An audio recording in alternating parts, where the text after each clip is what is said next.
What makes The Doors so special? In just 8 years, this band, formed by 4 unknown young men from California, became one of the most influential groups in rock history. With over 100 million albums sold, they left an indelible mark on music.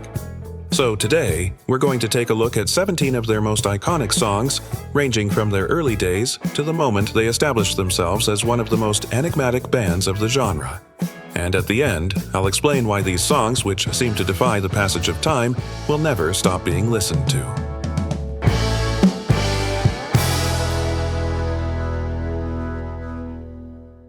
Before we begin, if you're passionate about rock music and the stories of its legends, subscribe and turn on notifications so you don't miss any of our videos. We upload videos every week.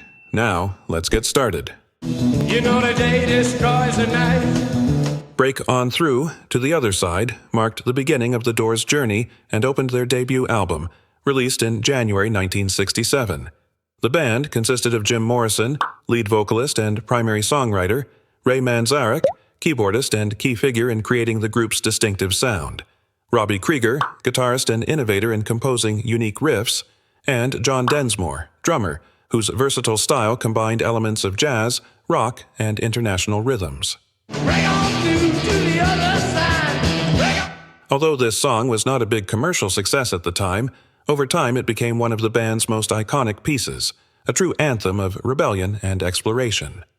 John Densmore created a bossa nova pattern in the introduction, which uniquely integrated psychedelic rock with influences from 1960s Brazilian music. Jim Morrison's lyrics invited listeners to break down barriers and question reality, encapsulating the countercultural spirit of an era that yearned for transcendence and freedom. This is the end. The End is one of the Doors' most transcendental works, included as the final track on their 1967 debut album. What began as a simple breakup song evolved on stage at Whiskey A Go Go, an iconic Los Angeles nightclub known for being the birthplace of great rock bands, into an epic, nearly 12-minute song that tackled deep and dark themes, leaving an indelible mark on rock history. Musically, the song stood out for its hypnotic atmosphere, with influences from Indian music thanks to Robby Krieger's open tuning, which emulated the sound of the sitar. The lyrics, enigmatic and provocative, included passages such as the famous and controversial allusion to the Oedipus complex, which even led to the band's temporary dismissal from the famous club. Interpreted as a reflection on death and the end of innocence, The End achieved iconic status when it was used in the opening scene of Apocalypse Now, 1979, amplifying its dark and surreal character and consolidating itself as a timeless piece in the Doors' legacy. Released in 1967 as part of the Doors' self-titled debut album, Light My Fire became a gem that defined the psychedelic rock of its era. Composed mainly by Robby Krieger, it stood out for its iconic organ intro, performed by Ray Manzarek, and an instrumental solo that reflected the band's improvisational mastery. Jim Morrison's voice brought to life lyrics charged with desire and passion, with phrases such as, "Come on, baby, light my fire," inviting listeners to an intense and passionate experience. Although the original version was over 7 minutes long, a 3-minute edit reached #1 on the Billboard Hot 100 chart, cementing the Doors as a rock icon. Over time, this work was reinterpreted by multiple artists, and Jose Feliciano's 1968 version stood out by winning a Grammy. Light My Fire continued to ignite emotions in movies, series, and commercials, and remained a timeless classic and a testament to the legacy of a band that marked generations. End of the Night, included on the Doors' self-titled debut album in 1967, is a piece that encapsulated the enigmatic atmosphere and literary depth that characterized the band.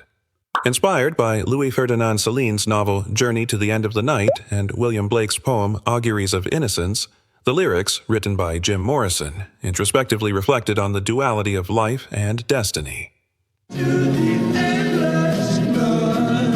Musically, the song stood out for its slow tempo and Robby Krieger's evocative slide guitar, which added a hypnotic and dark touch to the atmosphere. Although not released as a single, End of the Night became a favorite among Doors fans, appreciated for its profound lyrics and its ability to transport the listener into a state of contemplation and mystery, faithfully representing the psychedelic and experimental spirit of the band's early years. When the music's over, yeah. When the Music's Over, included on the 1967 album Strange Days, is one of the Doors' most monumental compositions. Clocking in at nearly 11 minutes, this masterpiece combined psychedelic rock and blues, taking the listener on a sonic journey that alternated between the earthly and the transcendental. Technical improvements in the recording studio for Strange Days allowed the band to reach new levels of depth and atmosphere, cementing this song as one of the best productions of their career. Written by Jim Morrison, the lyrics addressed themes such as mortality, environmental destruction, and the urgency for change. Lines such as, "What have they done to the earth?" showed an early ecological awareness, while "We want the world and we want it now" became a generational cry demanding immediate action. Beyond its message, When the Music's Over reflected on the transformative power of music, capable of connecting people with deep emotions and experiences. This song is a must-listen, a timeless anthem that demonstrated the artistic genius of the Doors. People are strange when you're a stranger. Have you ever felt out of place, as if the world wasn't made for you? That's the essence captured by People Are Strange, released in 1967 as part of the album Strange Days. From the first chords of Ray Manzarek's keyboard, the song immerses you in an enigmatic, almost magical atmosphere, accurately reflecting the feeling of alienation. And then there's Jim Morrison, with his deep, melancholic voice, guiding you on an introspective journey that resonates deep within. With simple but powerful lyrics, People Are Strange explores the feeling of not fitting in, that strange and familiar feeling that many have experienced. You're strange. However, far from being gloomy, the song embraces you, inviting you to find beauty in what makes you different. It is a timeless anthem, a refuge for all those who have ever felt on the outside, reminding us that being strange is not a flaw, but what makes us unique. Love me 2 times, babe. Love Me 2 Times is one of the gems from the 1967 album Strange Days, where the Doors explored new musical textures. Written by guitarist Robby Krieger, the song combines blues rock with touches of Baroque pop, notable for its characteristic guitar riff and Ray Manzarek's use of the harpsichord, which gives it a unique and timeless feel. The lyrics narrate a soldier's last day with his partner before leaving for war, mixing desire and farewell in an emotional story.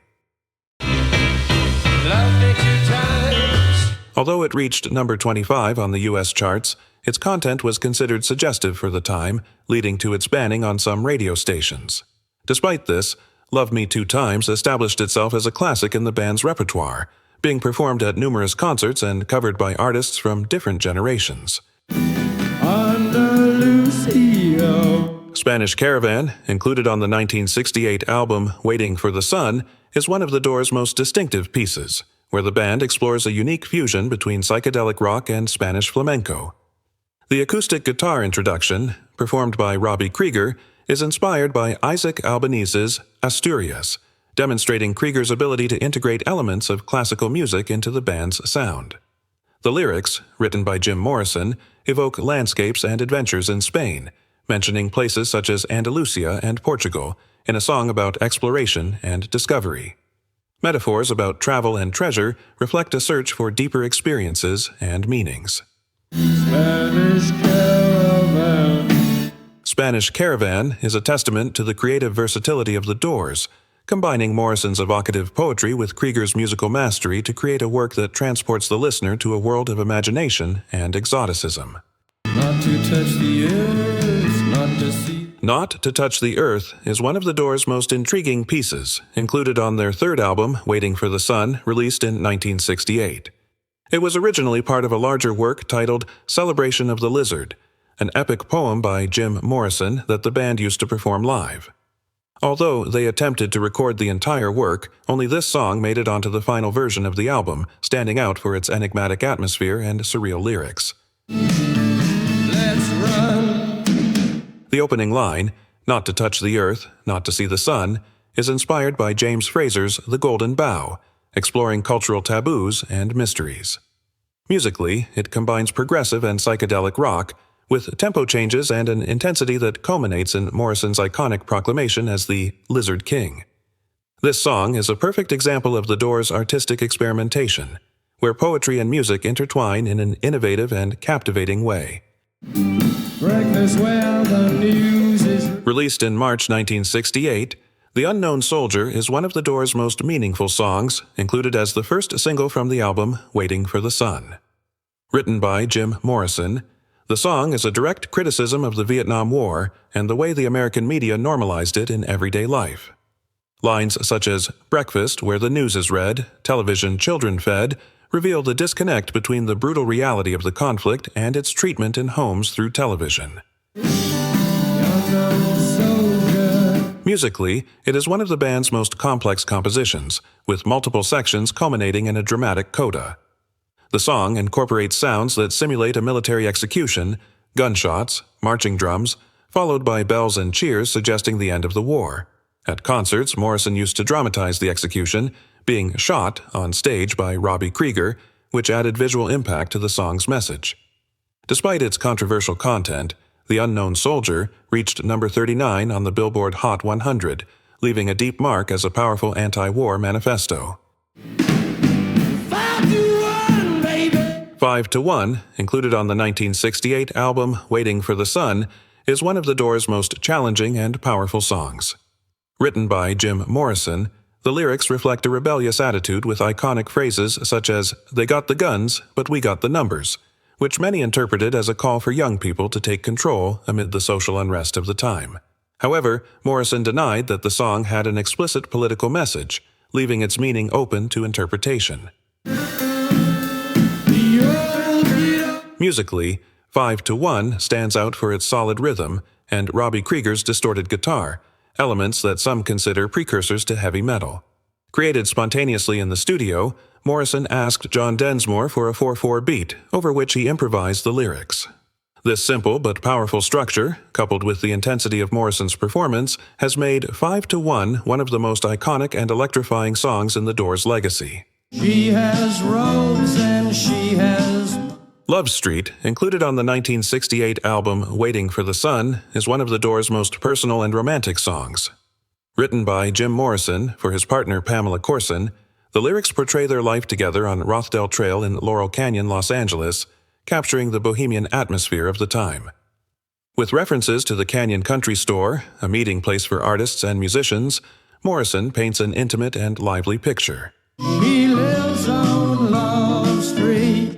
Musically, Love Street departs from the band's usual psychedelic sound, presenting a ballad with Baroque pop influences. The soft melody and acoustic arrangements highlight a quieter, more reflective side of Morrison.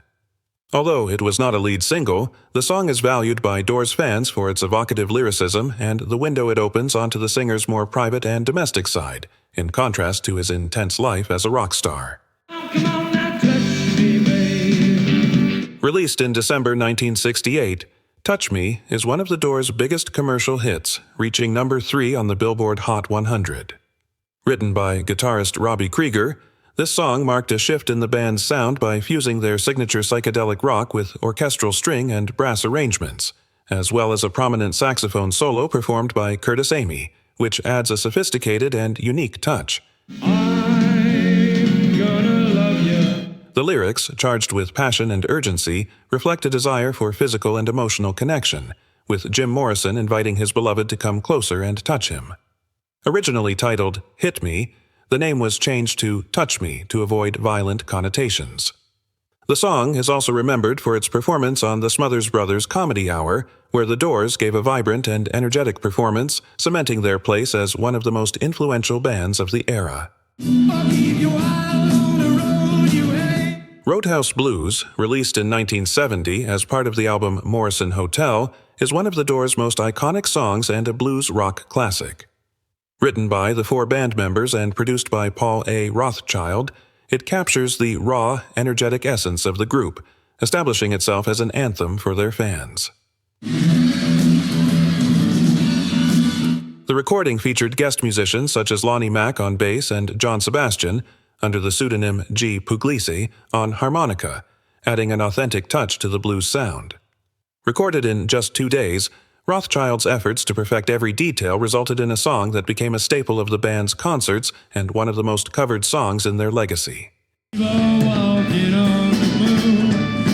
Ship of Fools, included on the 1970 album Morrison Hotel, is a composition in which the Doors combine rock and blues to convey a message of social and environmental criticism. Written by Jim Morrison and Robby Krieger, the song uses the metaphor of a ship full of fools sailing aimlessly to symbolize humanity's indifference to the problems facing the world, a theme that remains disturbingly relevant today. Musically, the piece stands out for its energetic rhythm and the masterful interplay between Krieger's guitar and Ray Manzarek's keyboard, creating a vibrant atmosphere that contrasts with the somber tone of the lyrics.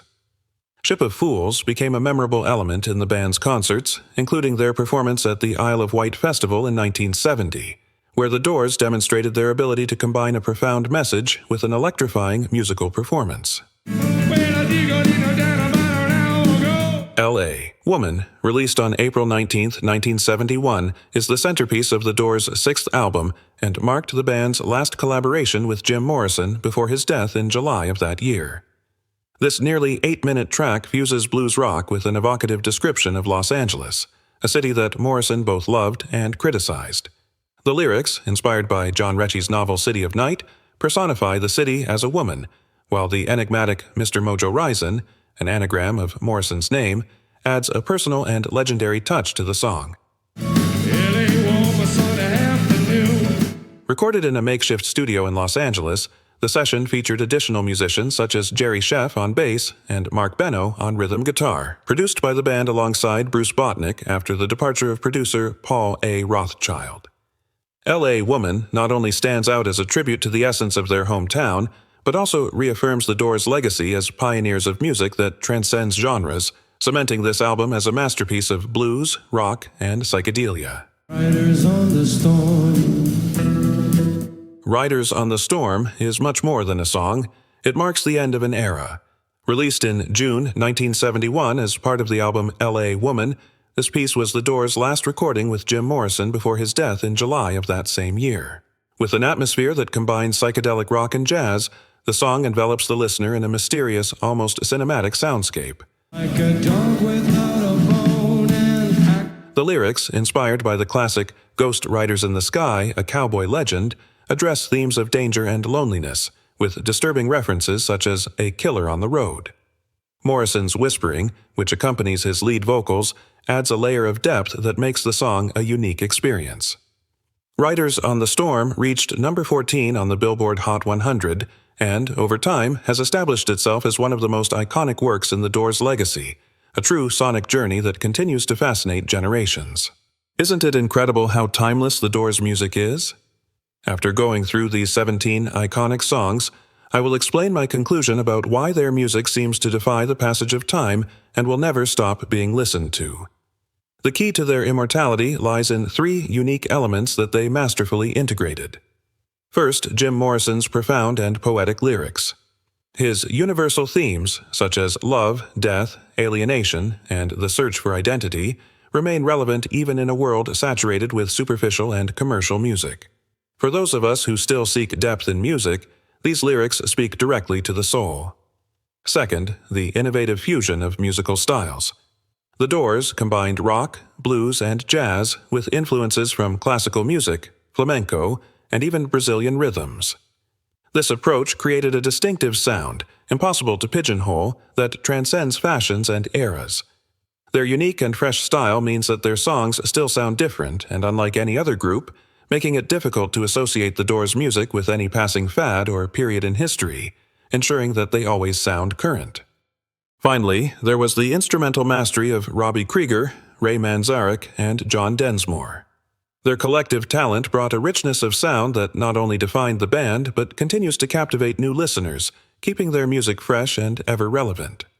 It is rare to find a group where each member is a virtuoso in their own right, a lineup as extraordinary as that of the Beatles, proving that when the stars align, the result can change the course of music forever. In short, the Doors' music is not just songs. They are authentic sonic experiences that take you to the depths of your mind, push you to challenge the status quo, and invite you to cross the boundaries of the known. Every note, every verse is an open door to introspection and rebellion. Their raw authenticity and universal themes ensure that their legacy will not only live on, but will continue to ignite the spark in those who seek more than just commercial rhythms and noise in music. And for these reasons, the music of the Doors will never cease to captivate new generations and will never stop being listened to. What are your favorite songs by the Doors? What special memories do they bring back? Tell me in the comments. If this video brought back good memories, give it a like, subscribe, and turn on the bell so you don't miss our next videos. Thanks for being here, Rocker. See you next time.